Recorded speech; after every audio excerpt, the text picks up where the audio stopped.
শুরু করছে আজ নতুন পর্ব প্রেতলোকে সবাইকে আরও একবার স্বাগত। আশা করছি সবাই খুব ভালো আছেন, সুস্থ আছেন। তো আজকে আমরা যে কোনো লিখে পাঠিয়েছি সে থেকে বাঁকুড়াতে, সে যেরকমভাবে লিখে পাঠিয়েছে সেরকমভাবে পড়ে শোনাচ্ছি। আমার নাম বিমান, বাড়ি বাঁকুড়ায়। যে ঘটনাটা আজ লিখে পাঠাচ্ছি সেটা আজ থেকে প্রায় অনেক বছর আগে ঘটে গেছে। আমার ঠাকুরদা যখন যৌবন ছিল সেই সময়কার ঘটনা এটা। ঠাকুরদা আমাকে বলেছিল ঘটনাটা, সে যেরকমভাবে আমাকে বলেছিল সেরকমভাবে আমি আপনাদের বলছি, মানে লিখে পাঠাচ্ছি আর কি। আমার ঠাকুরদা ছিল বাঁকুড়ার এক বিশাল ধনী পরিবারের ড্রাইভার। সে বাড়িতে 6জন সদস্য ছিল। দাদু যার গাড়ি চালাতো সে, তার স্ত্রী এবং তার ভাই ও তার ভাইয়ের স্ত্রী এবং তাদের বাবা মা, এই 6জন তারা সেই বাড়িতে থাকতো।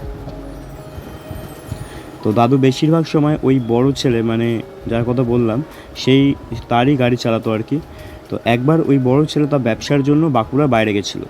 ফেরার সময় অনেক রাত হয়ে গেছিলো।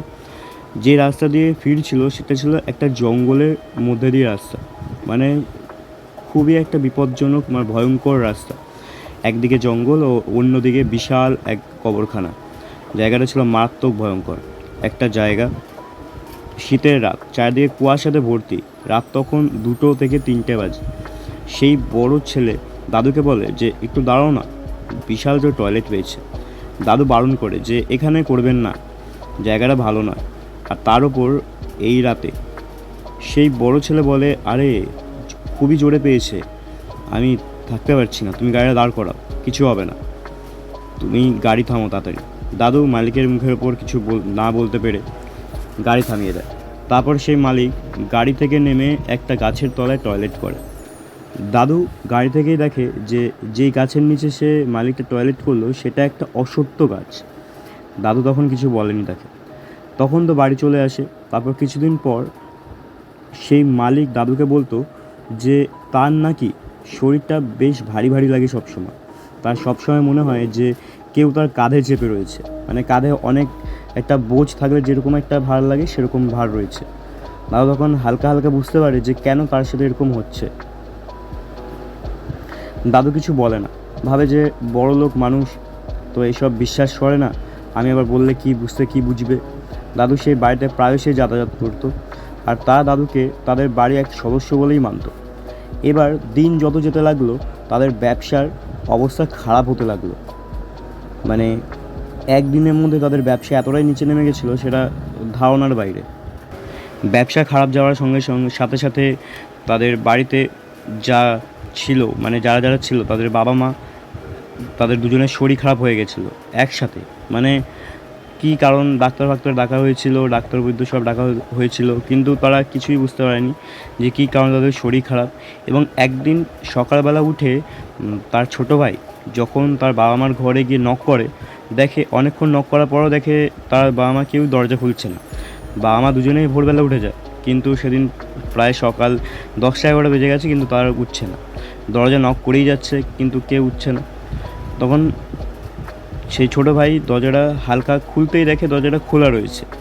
ভেতরে গিয়ে বাবা মাকে ডাকে, অনেকক্ষণ ধরে কেউ উঠছে না। তারপর অনেকক্ষণ ডাকার পর তারা বুঝতে পারে যে বাবা মা দুজনে কেউই নেই।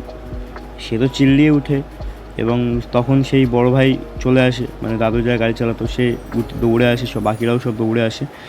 এসে দেখে তাদের বাবা মার কেউই বেঁচে নেই। তারা একবারে মাথায় আকাশ ভাঙার মতো অবস্থা। এটা কি করে সম্ভব যে দুজনে একসাথে মারা গেল? দুজনে একসাথে শরীর খারাপ হয়েছিল এটা মানা যায়, কিন্তু দুজনে একসাথে এক রাতের মধ্যে কি করে মারা যেতে পারে? খুবই অসম্ভব একটা ব্যাপার এটা। কিন্তু পোস্টমর্টম করা হয়, যেহেতু এটা একটা অদ্ভুত একটা মৃত্যু, পোস্টমর্টম করা হয়, কিন্তু কেউ কিছু বলতে পারে না, পোস্টমর্টমে কিছুই দেখা দেয়নি। তো তারপর থেকে এক এক করে সবারই শরীর খারাপ হতে শুরু করে।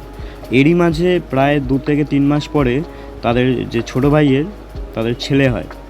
ছেলেটা যেদিনকে হয়েছিল তার পরের দিনকেই সে কী বলবো, অসম্ভবভাবে তার আকারটা বেড়ে যায়, সাইজটা বেড়ে যায়। একটা ছোটো বাচ্চা যেরকম সাইজের হয় সেই সাইজ থেকে সে অনেকটাই বড়।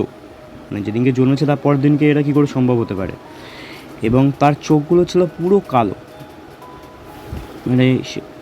ডাক্তাররাও কিছু বুঝতে পারছে না যে কী করে এরকম হলো। তো যাই হোক, কিছুদিন থাকার পর তাদের বাড়িতে আনা হয়। ছোটো ছেলের ছোটো ভাইয়ের বউ আর তার ছেলেকে বাড়িতে আনা হয়। বাড়িতে আসার পরেও তারা বেশ ঠিকঠাক ছিল কদিন ধরে, এবং কিছুদিন পর থেকে রাতের বেলায় যখন তারা খেতে বসতো সেই সময় তারা শুনতে পেত কোনো একটা বাচ্চা কাঁদছে, এবং বাচ্চাটা ছিল ছোটো ভাই, থাকতো ছোটো ভাইয়ের ঘরে। তো যখনই তারা এরকম বাচ্চা কান্নার শব্দ পেত তখনই তারা ছুটে যেত বাচ্চাটার কাছে, দেখতো যে বাচ্চাটা শুয়ে আছে বা কোনো কোনো সময় বসে রয়েছে, হাসছে, নিজের মতো খেলা করছে। কিন্তু আবার যখন তারা ফিরে আসতো ডাইনিং টেবিলে, তারা আবার শুনতে পেতো কোনো একটা বাচ্চা কাঁদছে। তারা কিছুতেই কিছু বুঝতে পারে না। একদিনকে আমার দাদু তাদের বাড়িতে ইনভাইট ছিল, কোনো একটা কারণে দাদুকে বলেছিল যে রাতের বেলা তাদের বাড়িতে খেতে। তো দাদু গেছে খেতে, দাদু খেতে বসেছে তাদের সাথে। দাদু সেদিনকে শুনতে পায় যে ওরকম একটা বাচ্চা কাঁদছে। দাদু বলে যে আপনাদের বাচ্চা মনে হয় কাঁদছে। তখন সেই বড় ভাই, মানে যার গাড়ি চালাতো দাদু, সে বলে যে জানি না কি হচ্ছে, প্রায় 3 থেকে 4 সপ্তাহ ধরে এরকম আমরা শুনছি। প্রত্যেক দিন রাতেরবেলা আমরা খেতে বসলে এরকম বাচ্চা কান্নার শব্দ পাই। আমরা উঠে যাই, দেখি কেউ কাঁদছে না, যে আমাদের যে বাচ্চা রয়েছে সেও দেখি চুপচাপ নর্মাল বসে আছে বা শুয়ে রয়েছে, কিন্তু আমরা বুঝতেই পারি না বাচ্চার কান্নার শব্দ কোথা থেকে আসছে। আমার দাদু তখন বলে যে এই ব্যাপারটাকে আপনারা একটু হালকাভাবে নেবেন না, কিন্তু আমার মনে হয় না এই ব্যাপারটা খুব একটা সাধারণ ব্যাপার। আমি বলবো আপনারা একটু কোনো তান্ত্রিকের খোঁজ করুন, তাদের একটু বাড়িতে এনে একটু পুজো পুজো করান। তখন তারা খুব একটা পাত্তা দেয় না ব্যাপারটাকে নিয়ে। এবার একদিনকে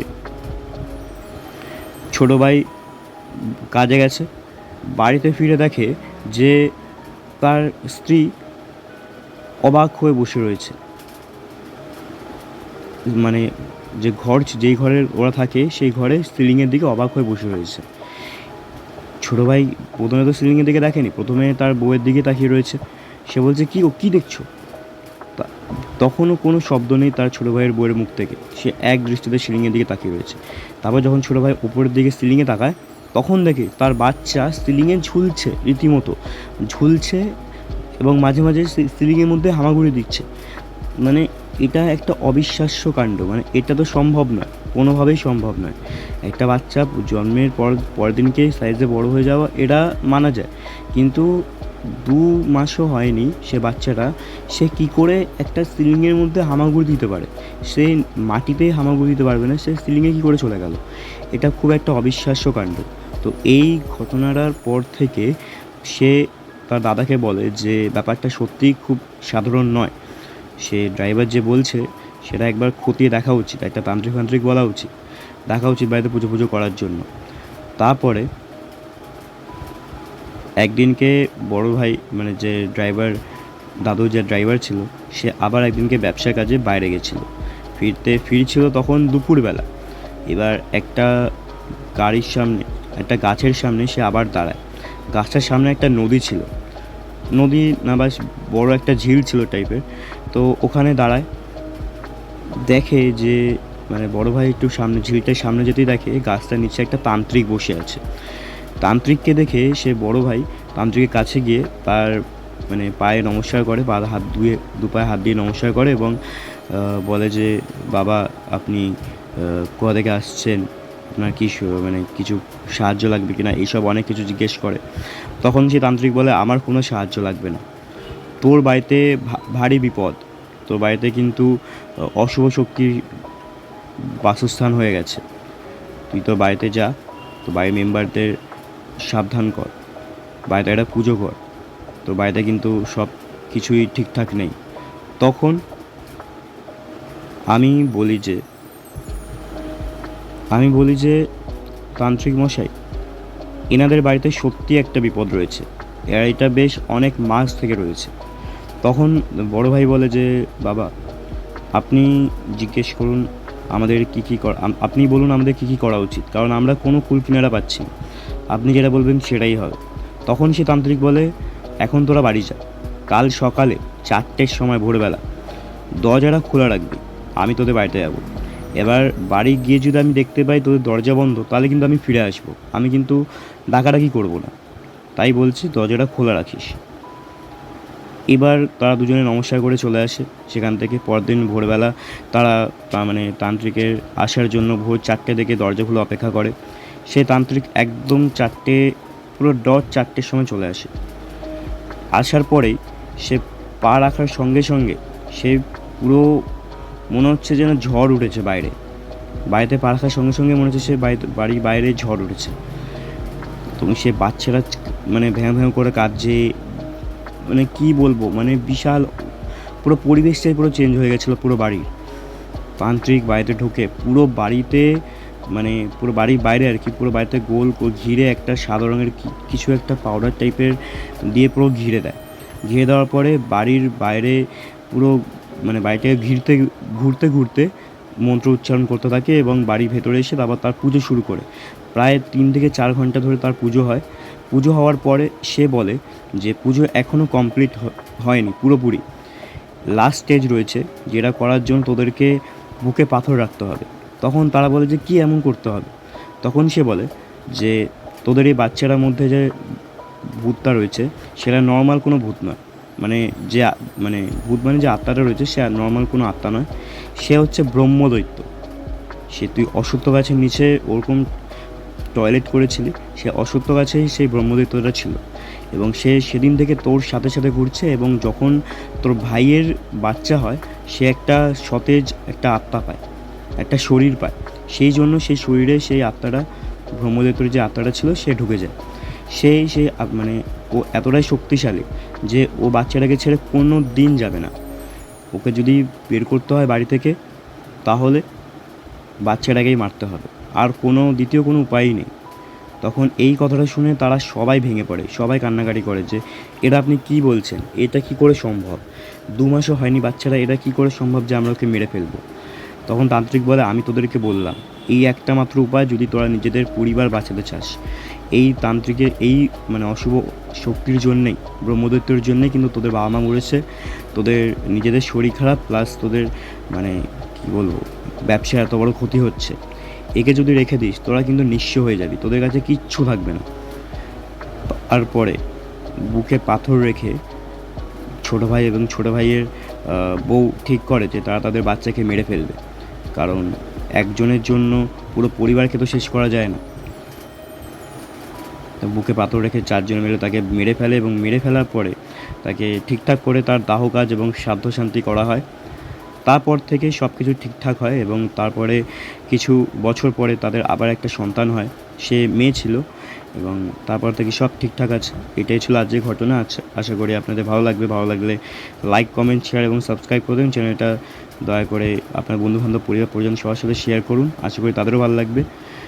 দেখা হচ্ছে পরের ভিডিওয়। ততদিন ভালো থাকবেন, সুস্থ থাকবেন, ধন্যবাদ।